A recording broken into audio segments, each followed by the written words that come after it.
বিসমিল্লাহির রহমানির রাহিম। শিশু স্বাস্থ্য চ্যানেলের সুপ্রিয় দর্শক সবাইকে অনেক অনেক শুভেচ্ছা অভিনন্দন জানাচ্ছি। বরাবরের মতো আমি প্রফেসর ডাক্তার ইমদাদুল হক। আমি একজন নবজাতক শিশু কিশোর রোগ বিশেষজ্ঞ। আমার একটা ভিডিও আছে প্রতিবন্ধী বাচ্চাদের নিয়ে, অর্থাৎ মানসিক শারীরিক প্রতিবন্ধী কেন হয় এরকম কিছু নিয়ে কথাবার্তা আছে। তবে আজকে একটা বাচ্চা দেখার পরে সত্যিকারের মনটা খুব খারাপ হলো। তাই আবার একই প্রসঙ্গের অবতারণা করার জন্যে আমি আবার ভিডিওতে আসলাম। আজকে একটা বাচ্চা দেখছি 9 মাস বয়স পার হয়ে গেছে। সে বেশ হেলদি, অ্যাবাউট 10 কেজি তার ওয়েট। তার মায়ের প্রবলেম ছিল অ্যান্টিনাটালি, মা বিফোর ডেলিভারি মায়ের বারবার পানি ভেঙে যাচ্ছিল। প্রিটার্ম ডেলিভারি করাতে ডাক্তার সাহেবরা বাধ্য হয়েছিল। বারবার বাচ্চা একেবারে ড্রাই হয়ে যাচ্ছিল, হয়তো ফিটাল ডেথ হতে পারত। এই কারণে ডেলিভারি করানো হয়েছিল, যেটা মায়ের কাছ থেকে শোনা গেল। এবং পরবর্তীতে বাচ্চাটাকে আইসিইউতে রাখা হয়েছিল। কিন্তু বাচ্চাটার probably weight 2 KG or below 2 KG এরকম ছিল, কিন্তু কোনো কাগজপত্র ওনারা আমাকে দেখাতে পারেনি। বাচ্চাটা মাত্র 15 দিন হলো তার ঘাড়টা একটু সোজা করতে পারছে, এখনো বসতে পারেন। 9 মাস পার হয়ে গেছে, কোনো মতে ঘাড়টা একটু সোজা করছে। ঘাড় যেটা সোজা হওয়ার কথা 3 থেকে 3.5 মাসে, সেটা 9 মাসে এসে সোজা হলো, শক্ত হলো যাকে বলে। ঘাড়টা এভাবে বেঁকে যায়, ভেঙে যায়, সেটাই সোজা হওয়া। বসা 6 থেকে 6.5 মাসের মধ্যে, ম্যাক্সিমাম 7 মান্থের মধ্যে বসতে পারে। তবে ঘাড় সোজা না হলে সে কিন্তু বসতে পারবে না। ডেভেলপমেন্টে ঘাড় সোজা না হলে সে বসতে পারবে না, বসতে না পারলে সে দাঁড়াতে পারবে না একাকী, আর একাকী দাঁড়াতে না পারলে একাকী সে হাঁটতে পারবে না। এরকম একটা নিয়ম আছে ডেভেলপমেন্টে। তো একে আমরা ডেভেলপমেন্টাল ডিলে বলতে পারি, হ্যাবিট ডিলে আছে। দেখুন, এই ডেভেলপমেন্টাল ডিলে, প্রতিবন্ধী, এই শব্দগুলা বাংলাতে, ইংরেজিতে একটার বাংলা আর একটাই একেবারে বাংলা, খাস বাংলা না হলেও কাছাকাছি চলে যায়। মানুষকে বোঝানোর তাগিদে অনেক সময় অনেক অল্প সময়ের জন্য বোঝাতে হলেও কিছুটা হলে প্রতিবন্ধী শব্দটা বের হয়ে যায় মুখ থেকে। প্রতিবন্ধী মানুষ শুনতে ইচ্ছা করে না, প্রতিবন্ধী একটা খারাপ শব্দ হিসাবে বোঝে। দেখুন, আজকে যদি আমার 2 পা আল্লাহ দিয়ে দিচ্ছে, একটা পা যদি আল্লাহ কোনো যেভাবে হোক অ্যাক্সিডেন্ট বা যেভাবে হোক, আল্লাহ ইচ্ছা করলে তো এক পা নষ্ট করে দিতে পারে। আল্লাহ ইচ্ছা করলে সব পারেন, 2 পাই পারেন। তো আমাকে তখন কি বলা হবে? প্রতিবন্ধী, চলন প্রতিবন্ধী। আমি জিনিসগুলো একটু ক্লিয়ার করে নিই মানুষের মনে। কি জন্য বলছি? একবার বেশ 5-6 বছর আগে আমার চেম্বারে, সেটা শহরেরই এক চেম্বার, নাটোর শহরের, মুখ থেকে বের হয়ে গেছিল প্রতিবন্ধী শব্দটা, বের হয়ে গেছিল। তাকে হয়তো বোঝালে উনি কিছুটা হলেও শিক্ষিত, ডেভেলপমেন্টাল ডিলে বলে চালানো যেত, একটু বেশ সময় লাগতো। কিন্তু উনি মন খারাপ করে কয়েকদিনের মধ্যে ইন্ডিয়া চলে গেছিলেন। ইন্ডিয়া চলে যেয়ে সেই একই ঘটনা ঘটছে।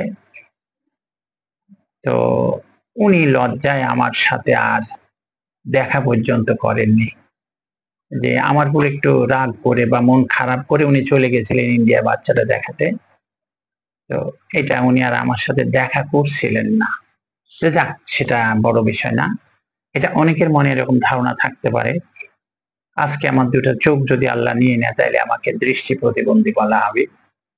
কান দিয়ে শোনা যদি আল্লাহ নিয়ে নেয় তাহলে আমাকে শ্রবণ প্রতিবন্ধী বলা হবে। এগুলা নিয়ে মন খারাপের কোনো প্রয়োজন নাই। ঠিক তেমনি ভাবে একটা বাচ্চা যখন ডেভেলপমেন্ট ঠিক মতো হয় না, মানে তার উন্নয়ন সাধন, শারীরিক মানসিক উন্নয়ন সাধন যখন হয় না, তাকে শারীরিক মানসিক প্রতিবন্ধী বলতে পারি আমরা।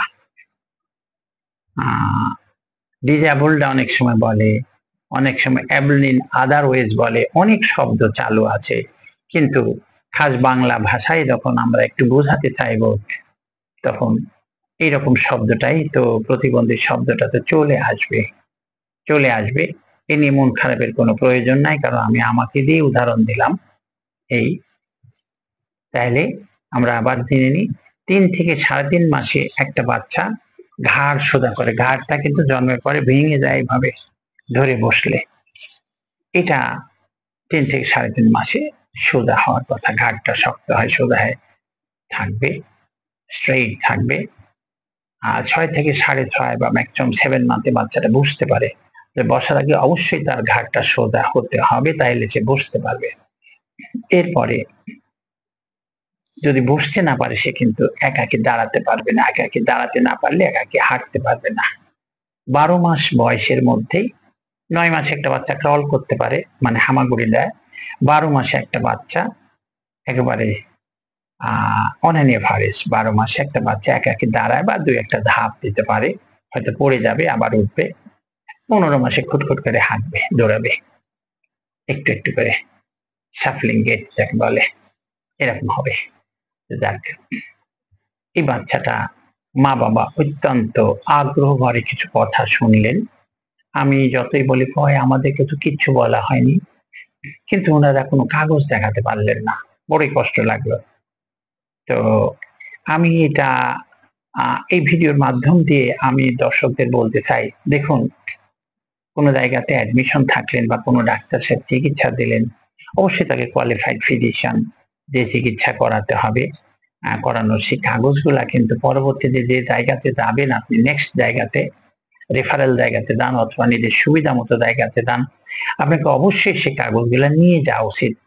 এখন সেই কাগজগুলা ওই ডাক্তার সাহেবের প্রয়োজন লাগবেন কিনা, প্রয়োজন তো অবশ্যই লাগা উচিত, উনি দেখবেন কিনা এটা ওনার উপর ডিপেন্ড করে, দেখা উচিত বলে মনে করি। আমি খুঁটে একটু দেখার চেষ্টা করি, হয়তো অনেক সময় ভাবে ওই এগুলা তো দেখা হয় না, এই জন্য আনি নাই। তো বাচ্চাটাকে যদি বলা হতো কন্টিনিউয়াস চেক আপের মধ্যে থাকলে, তাইলে বাচ্চাটা আজকে যে সমস্যাগুলোর সম্মুখীন হয়েছে, সে সমস্যাগুলোর সম্মুখীন না হতে পারত। আমরা এবং ডাক্তার সাহেব আদৌ বলছে কিনা, ওনাদের মুখের কথাতে এই কথাটা আসলো, কিন্তু কাগজ আবারও বলছি, ফলো আপের জন্য যে কথাগুলো আমরা বলে থাকি, অমুক দিনে আসবেন ফলো আপে, 1 মাস পরে আসবেন ফলো আপে, আসবেন, ঘাড় সোজা হলো কিনা দেখবো, কি বাচ্চার অনেকগুলা জিনিস, প্রিটার্ম লোবার ট্রেড বাচ্চা যখন ডেলিভারি হয় তার পরবর্তীতে কিন্তু আমি বলছি, আপনার হসপিটাল থেকে আপনার ছুটি হোক, কিন্তু আপনি ডাক্তার পরামর্শ দিবে তো অবশ্যই দিবে, সবাই দিবে, কিন্তু আপনাকে কিছুদিন পর পর যেতে হবে। ধরেন 7 ডেজ পর, দেন 14 ডেজ পর, 1 মাস পর, এরকম পর পর আপনাকে যেতে হবে। কারণ বাচ্চাটার সবকিছু ডেভেলপমেন্ট ঠিক মতো আছে কিনা, চোখে ঠিক মতো দেখছে কিনা, কানে ঠিক মতো শুনছে কিনা, তার ব্রেন ফাংশনিং আছে কিনা, সবকিছু, মায়ের দিকে তার চোখে চোখ রাখছে কিনা, মানে কত কিছু যে দেখা লাগে, এটা সঠিকভাবে এইভাবে না বুঝাতে পারলেও গ্রসলি এইভাবে বলছি, এই কাজগুলোর জন্য আপনাকে যেতে হবে, ডাক্তারের পরামর্শ নিতে হবে। উনি 9 মাস পরে আসলেন, এর মাঝে কখনো বাচ্চাটার প্রবলেম হয়নি, ওনারা না প্রবলেম তো কিছুই হয়নি, ডাক্তার কোনো সমস্যা হয়নি বাচ্চার, কিন্তু আজকে তার মনে পড়ছে। তো এরকম যেন ঘটনা না ঘটে, আপনারা পেপারস গুলা যেটা দিবেন, পেপারস গুলা ঠিক মতো আপনারা সযত্নে রেখে দিবেন, এবং ফলো আপের জন্য ডাকলে অবশ্যই যাবেন, কারণ এই সমস্ত বাচ্চা অনেক প্রবলেম হতে পারে। 2 কেজি ওজন বা 2 কেজির কম ওজনের বাচ্চাদের অনেক সমস্যা হতে পারে। এর আগের দিন যেমন বলছিলাম, প্রতিবন্ধী কারা হয়, preterm low birth weight, very low birth ওয়েটের বাচ্চা হওয়ার সম্ভাবনা বেশি। এ বাদে আর কি কি হতে পারে, বাচ্চা শ্বাসরোধ, জন্মের পরে বাচ্চাটা নিঃশ্বাস ঠিক মতো নিল না, জোরে কেঁদে উঠলো না 1 মিনিটের মধ্যে, 5 মিনিট, 7 মিনিট, 10 মিনিট পরে কাঁদলো, রিসাসিটেশন প্রয়োজন লাগলো, সে সমস্ত বাচ্চাদের হতে পারে। ব্রেনে আঘাতজনিত কারণে হতে পারে, অনেক জ্বর হলো, খিঁচুনি হলো, এরপর থেকে হতে পারে। এছাড়া কিছু জিনিস আছে যে জিনিসগুলা জন্ম থেকেই চলে আসে, যেমন ডাউন সিনড্রোম বলে একটা রোগ আছে, জন্ম থেকেই কিন্তু সে এরকম বুদ্ধি তার কম হবে। তো যাক, এগুলা জানার এত প্রয়োজন মনে করছি না। আমি বলবো আমরা যে পেপারসটা দিই, কাগজগুলা সযত্নে রেখে দিবেন, পরবর্তীতে অন্য কোনো জায়গাতে গেলে কাগজগুলা দেখাবেন। আর বাচ্চার জন্মের ওজন 2.5 কেজি এবং তার উপরে হওয়ার কথা। যদি কোনো বাচ্চা কোনো কারণে আগে ডেলিভারি হয়, তাকে অবশ্যই একটা ফ্রিকুয়েন্ট ইন্টারভেলে ডাক্তারের কাছে নিয়ে যাবেন, বিশেষ করে চাইল্ড স্পেশালিস্টের কাছে নিয়ে যাবেন এবং তাদের পরামর্শ অনুযায়ী আপনারা সে ব্যবস্থা নেবেন। তো দর্শক, আজকে পর্যন্ত এখানে রাখছি। পরবর্তীতে আবার কোনো ভিডিও নিয়ে আপনাদের সামনে হাজির হব। সে পর্যন্ত আপনারা ভালো থাকবেন, সুস্থ থাকবেন। আল্লাহ হাফিজ। আসসালামু আলাইকুম ওয়া রাহমাতুল্লাহি ওয়া বারাকাতুহু।